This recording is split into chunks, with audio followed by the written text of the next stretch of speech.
নরসিংদীর রায়পুরায় mobile banking এজেন্টের দুই কর্মীকে গুলি করে ৬০ লাখ টাকা ছিনিয়ে নিয়েছে দুর্বৃত্তরা।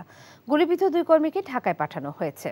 নগদের নরসিংদী ব্রাঞ্চের ডিস্ট্রিবিউটর শহীদ মিয়া জানান, সকাল ৯:৩০টার দিকে নগদের নরসিংদী ব্রাঞ্চ থেকে টাকা নিয়ে রায়পুরা ব্রাঞ্চে যাচ্ছিলেন দুজন। তারা টাকা নিয়ে হাসনাবাদ বাজার সংলগ্ন ব্রিজের কাছে পৌঁছলে দুজন অজ্ঞাতনামা ব্যক্তি নগদের দুই কর্মীর মোটরসাইকেলের গতিরোধ করে। এ সময় তারা টাকার ব্যাগ ছিনিয়ে নেওয়ার চেষ্টা করে। এতে বাধা দিলে নগদের সুপারভাইজার দেলোয়ারের পেটে ও শাহিনের হাতে গুলি করে দুর্বৃত্তরা।